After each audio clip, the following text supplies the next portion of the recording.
Atenção! Começa agora uma teleaula de língua portuguesa do ensino fundamental. Você vai assistir a teleaula de número 65. Bons estudos!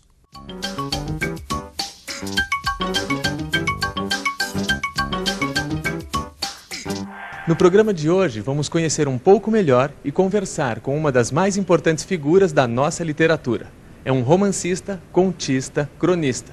Suas obras podem ser encontradas em bibliotecas, mas ele também escreve para alguns dos jornais mais lidos do país.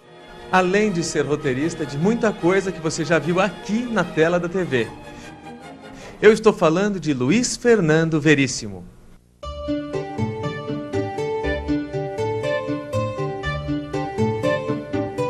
Praticamente me alfabetizei em inglês, né? A primeira escola que eu frequentei foi nos Estados Unidos, quando nós fomos para lá em 1943. E então eu sempre tive uma ligação muito forte com a literatura americana e a literatura inglesa. Começando, claro, com livros infantis e depois passando para livros adultos, né? Mas também os brasileiros, principalmente os cronistas brasileiros, né? Nós tivemos uma época de grandes cronistas aqui, a época do Rubem Braga, que era o melhor de todos, né? Paulo Mendes Campos, Antônio Maria, Nelson Rodrigues, o Fernando Sabino fazendo crônica, né? Então acho que esses me influenciaram bastante. Além de outros escritores brasileiros e internacionais, meu pai, Érico Veríssimo, eu li bastante. Eu acho que esse fato de eu ter começado por outra língua, de certa maneira, facilitou ou me levou a ter essa curiosidade sobre as palavras, né? De poder examinar ou falar das palavras, independente da sua função, né? Porque ele é muito engraçado. Eu gosto de bom humor porque eu acho que é a pitada da vida. Eu sei que ele é gaúcho. É um escritor leve. Com quantos anos ele começou a escrever? Provavelmente logo na juventude. Eu comecei bastante tarde, não sou um exemplo típico de escritor, né? Comecei com mais de 30 anos, me convidaram para fazer uma experiência no jornal. Comecei a trabalhar e descobri que tinha vocação para escrever, né? Mas é claro que o fato de viver numa casa em que havia livros e que o livro era uma coisa importante, de certa maneira, e eu sempre gostei muito de ler, né? Então, quando eu comecei a escrever, de certa maneira, eu já sabia como se fazia, né?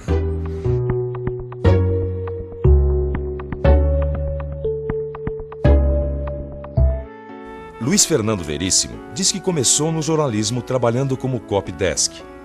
A palavra já foi aportuguesada e aparece assim no dicionário. O Luiz Fernando Veríssimo era aquele que faz o copy desk, ou seja, a redação final de um texto. Como lia muito inglês, havia uma séria dúvida de que eu soubesse escrever em português. Comecei no jornalismo trabalhando como copy desk, uma função que já deve ter sido substituída por uma tecla de computador, no tempo em que se podia começar como estagiário sem diploma. Quanto tempo faz isso? Basta dizer que a manchete do jornal do dia seguinte ao da minha estreia foi: Castelo hesita em caçar Lacerda. E a manchete saiu com um terrível erro de ortografia. Hesita em vez de hesita. Na minha casa, duas certezas conflitantes. A de que eu era analfabeto e de que já começaria no jornalismo fazendo as manchetes da primeira página se chocaram, criando pânico. Mas eu era inocente, e tenho conseguido me manter inocente de grandes pecados ortográficos e gramaticais desde então. Pelo menos se você não for um fanático sintático.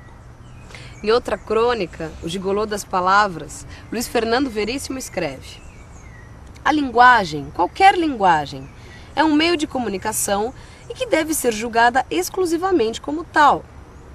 Respeitadas algumas regras básicas da gramática para evitar os vexames mais gritantes, as outras são dispensáveis. A sintaxe é uma questão de uso, não de princípios. Escrever bem é escrever claro, não necessariamente certo. Por exemplo, dizer escrever claro não é certo, mas é claro, certo? O importante é comunicar e, quando possível, surpreender, iluminar, divertir, mover. Mas aí entramos na área do talento, que também não tem nada a ver com gramática. A gente trabalha com essa matéria, né, com a palavra, né? Então, eu acho que a gente deve tentar ter um conhecimento do instrumento com que a gente trabalha mais profundo, né? Que não seja só o lado funcional das palavras, vamos dizer assim, né? A palavra não é só comunicação, a palavra também tem sua história, tem sua... Então, eu acho que é isso, essa curiosidade pelo instrumento com o qual a gente trabalha, né? Eu sempre gostei muito de desenhar, apesar de ser um mau desenhista, né? Mas sempre gostei muito de quadrinhos, história em quadrinho, cartoon. Então, quando eu passei a ter um espaço no jornal, eventualmente eu fazia desenhos também. Eu fazia um desenho das cobras, porque os cobras é muito fácil de desenhar, né? Cobra é só pescoço, não tem muito detalhe, né? Então eu fazia essas historinhas das cobras, depois comecei a fazer um desenho sobre a família Brasil, que seria um retrato da classe média brasileira, né? Eu sempre tive o gosto pelo desenho e quando passei a ter um espaço que aproveitei para brincar de desenhista também. O analista de Bagé, fantástico. Mas o Ed Morte, legal. Velhinha de Taubaté. A Velhinha de Taubaté foi durante o governo militar, acho que o Delfim Neto, que era o ministro da Fazenda, tinha declarado durante muito tempo que o Brasil jamais recorreria ao FMI, né? E quando o Brasil recorreu ao FMI, então ninguém acreditava em mais nada do governo. Então eu criei essa personagem, que era a última pessoa no Brasil que ainda acreditava no governo. Então ela se transformava numa celebridade, né? Era uma atração turística em Taubaté, porque as pessoas iam visitar aquele fenômeno, né? Uma pessoa, o último brasileiro que ainda acreditava no governo. Tem o analista do Bagé, que é muito famoso, que é o meu favorito, né? Por que é o seu favorito? Porque ele é muito engraçado, ele é muito irônico, divertido, e ele também procura questionar muito a autoridade, os discursos dos médicos, dos psicanalistas, é bem interessante. O analista de Bagé nasceu como um personagem que eu fiz para o Jô Soares. Eu escrevia para o show de televisão que tinha na Globo, que era acho que era Planeta dos Homens, que se chamava, né? Era o Jô Soares, Agildo Ribeiro. Então eu fazia parte da equipe de criação e criei esse personagem, que era um garçom gaúcho, um gauchão, né? Um gauchão da fronteira, como a gente diz aqui, quer dizer, que um cara bem gaúcho, bem grosso, trabalhando num restaurante francês. Então a ideia era aquela discrepância entre o personagem e o seu meio, né? Então eu comecei a usá-lo em crônicas.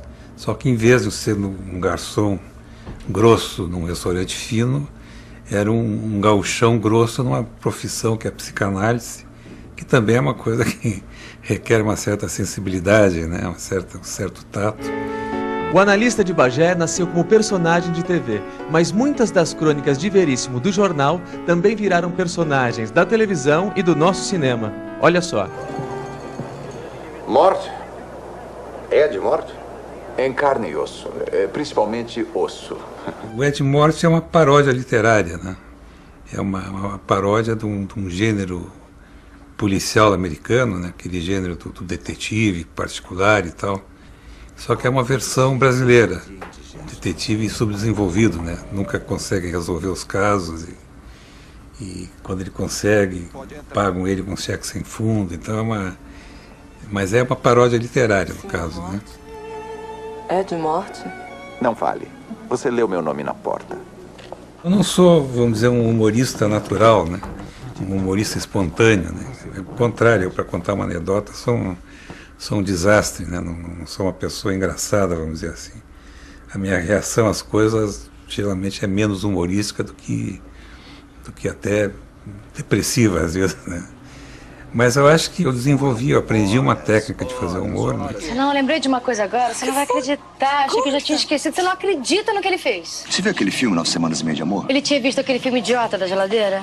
Ela estava deitada, de bruços, nuazinha. Ah, eu já tinha desistido do cara há horas. Eu fui até o frigobar e peguei um gelo. As costas dela eram cobertas pelaquela penugenzinha dourada, sabe como é que é? Ai, tinha acabado de pegar no sono, sabe aquele soninho gostoso? Aí eu fui aproximando o gelo bem devagarinho, cada vez mais perto, cada vez mais perto. Ai! Ela foi a loucura. Eu fiquei louca, eu queria matar o idiota, você acredita?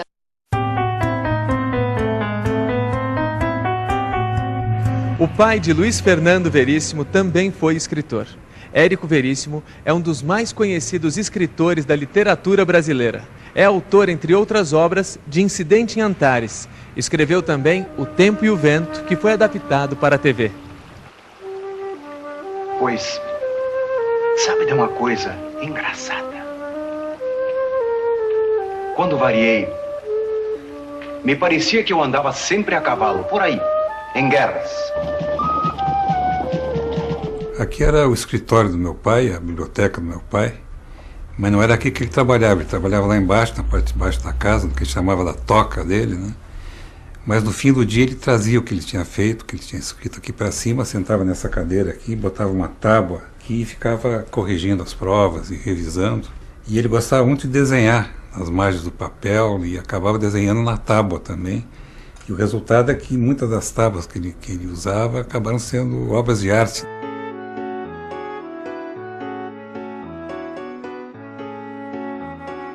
Deus suspirou.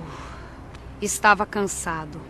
Há bilhões de anos, quando era mais jovem e ambicioso, a ideia de criar um universo não lhe parecer absurda. Agora se arrependia. O empreendimento fugira ao seu controle.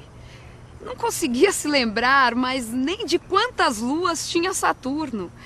Estava definitivamente ficando velho. Até hoje ninguém definiu bem o que é a crônica, né? Quando é que uma crônica deixa de ser crônica e passa a ser um conto, passa a ser um mini ensaio, um artigo, né? Então a gente usa um pouco essa liberdade que a crônica dá para fazer o que a gente quiser com a crônica, né? Você pode fazer um comentário sobre um fato do dia, um fato político, um fato esportivo até, ou então inventar uma história, inventar uma situação. Eu fazia uma crônica diária, né? Escrevia diariamente. Então qualquer coisa era assunto para a crônica, a gente tinha que tirar o assunto de algum lugar. E é claro que a gente comentava sobre tudo que estava acontecendo. Foi um sucesso. Ninguém podia chamar aquilo de oportunismo comercial, pois ser contra o Dia das Mães equivaleria a ser contra a mãe, como instituição. Isso chocaria a todos, principalmente as mães, que, como se sabe, formam uma irmandade fechada com ramificações internacionais, como a máfia. E atenção, se liga aí que é a hora da revisão. Na teleaula de hoje, conhecemos um pouco mais do escritor, cronista, roteirista, contista, romancista Luiz Fernando Veríssimo. Enfim, um homem das palavras. E é esse homem que deixa uma mensagem para você, estudante do telecurso. Minha mensagem seria essas pessoas, na medida do possível, lerem muito, né? É através da leitura que a gente aprende não só a escrever, a ler e a escrever, mas também aprende sobre o mundo, né? O que está acontecendo no mundo, enfim, aprende a compreender a vida, compreender o mundo e também entender as suas próprias possibilidades, né?